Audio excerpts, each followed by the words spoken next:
Alright, so last night I rewatched Suicide Squad and realized that this movie came out in 2016, which means that we are already at the 10-year anniversary of this movie. And so I thought today I would take a look at some of the characters and costumes from this movie and rank them on a tier list. There are some good ones and some bad ones, so let's get into it. Alright, and first on our list today, bro, we have Rick Ross, bro. Nah. You can't lie that Rick Ross had to make the list. Nah, I'm kidding. But bro, back in 2016 when I was just a cringy ass teenager and this Purple Lamborghini song came out, bro, that song went triple platinum on my iPod Touch, bro. And I even gave it a listen before recording this audio, and I gotta say, it kind of still slaps. I'm not gonna lie. That Skrillex production still holds up really well.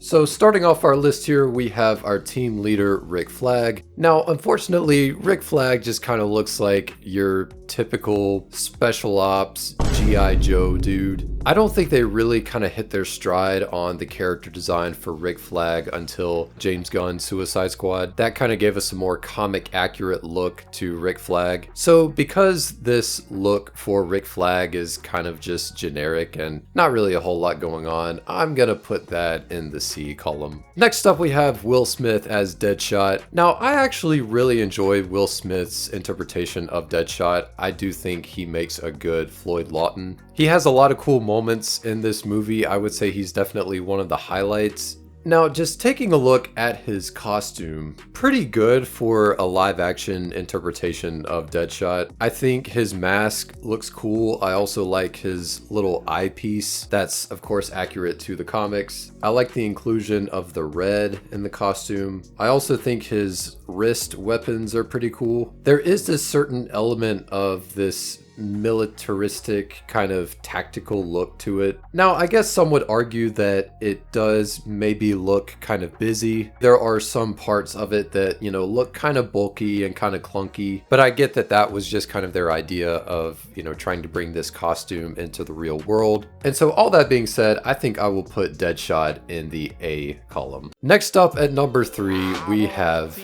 Harley Quinn. Now, I gotta say, one of the best decisions that DC has made in the past decade is casting Margot Robbie as Harley Quinn. Holy shit, what a perfect casting. She completely embodies Harley Quinn. She even talks in that kind of Brooklyn accent that she used in The Wolf of Wall Street. Now listen, despite what you might think about this particular look for Harley Quinn, it did make a huge cultural impact. This look has become very iconic and one that you will see a lot at comic conventions or on Halloween. I like her pigtails. I like that they're different colors, kind of like it is in the comics. I do like the shirt that she wears. I could do without the text on the shirt, you know, Daddy's Little Monster. I think that's kind of dumb. That's a trend that I found a lot in this movie is, you know, with these characters and with their costumes, there was just too much written all over it. Like whether it was on tattoos or on t-shirts or on their weapons, it was just like too much text everywhere. Like why do we gotta read all this? I do like her gun harness that she wears like around her shoulders. Also the eye makeup is really cool. Also I like the fishnets. I do think that's also a look that we've seen in the comics. So it kind of gave this you know, good blend between the comics and also something you may see in the modern day, as well as this kind of goth chick kind of Avril Lavigne looking costume. And once again, you have Margot Robbie playing the character who does an amazing job. I'm gonna put Harley in the goated category. Next up we have Jai Courtney as Captain Boomerang. This boy got the drip. Yo, I actually really like this look for Captain Boomerang.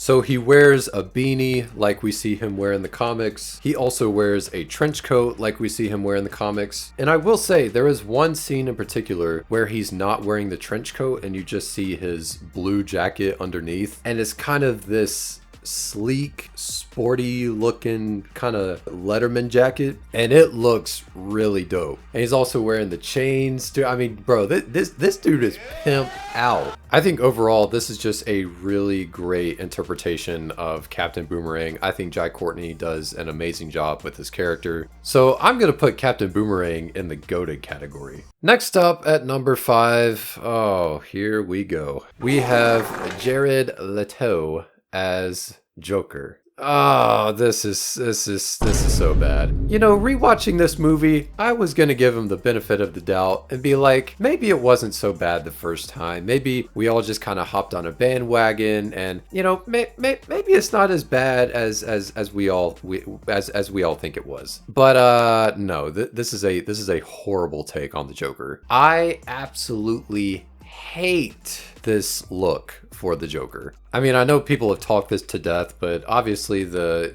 whole damaged thing, you know, written across his forehead. I would just say the tattoos in general, there's way too many tattoos going on. Also, just put on a damn shirt. I never understood this whole like shirtless trench coat wearing Joker. Like it's just so weird. I also don't like the cap teeth, and I know that all the nerds out there are going to be like, oh, well, actually, that's realistic because Batman would have punched his teeth out or something. Like, man, bro, like, no, it looks stupid. And of course, it's kind of old news at this point, but, you know, Jared Leto was, of course, an absolute menace during the production of this movie, sending dead rats and used condoms to Margot Robbie or whatever he was doing. Trying to get into character, he also shaved his eyebrows. And I think, if anything, this just proves that method acting does not equal good acting. Because yeah, I mean, Jared Leto, he obviously tried to get as much into character as he possibly could. So even on set, even in between takes, like he was still the Joker. But it just did not pay off at all in the end. I would say the best way to describe this portrayal of the Joker is if you took Jim Carrey's Riddler and, as weird as this sounds, Austin Butler as Elvis. Combine those two characters, it would equal Jared Leto as the Joker. I never noticed like how often he uses this deep, gravelly voice in this movie. Oh, talking down here. Oh, baby.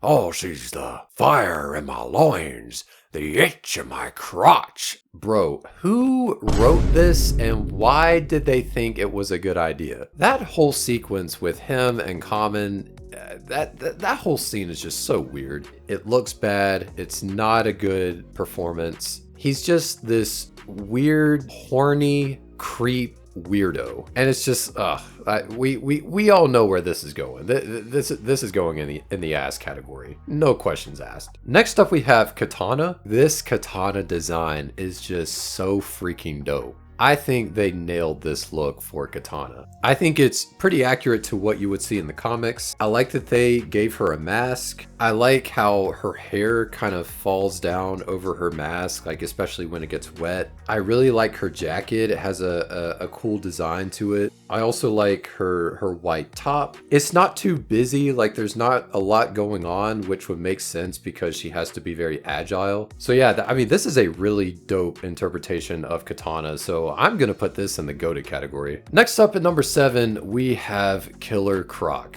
Now listen, I mean, say what you want about Killer Croc, say what you want about this movie, but remember, it did win an Academy Award for Best Makeup and Hairstyling, which, hey, I gotta give props. I mean, especially when we do look at Killer Croc in particular. The prosthetics and the makeup for this character, I mean, it's pretty amazing what they did. Now, that being said, this is not a great look for Killer Croc. I think the biggest thing that we could all agree on is he's just way too small in size. I mean, even though we never saw this, if you put this Killer Croc up against Ben Affleck Batman, I mean, first of all, they would be pretty much the same size, and I feel like it would be a pretty even match for those two guys. And honestly, I feel like Batman would probably kick his ass, because when you line up this guy with everyone else in the squad, I mean, he's like almost the same size as everyone else. But this is Killer Croc we're talking about. I mean, this guy, like, if we're going based on what we see in the comics and in other media, like, Killer Croc is fucking massive. Like, I'm not saying you gotta go like absolute Batman Killer Croc, but come on, like he's gotta have some size. Again, incredible job with the prosthetics and makeup, but he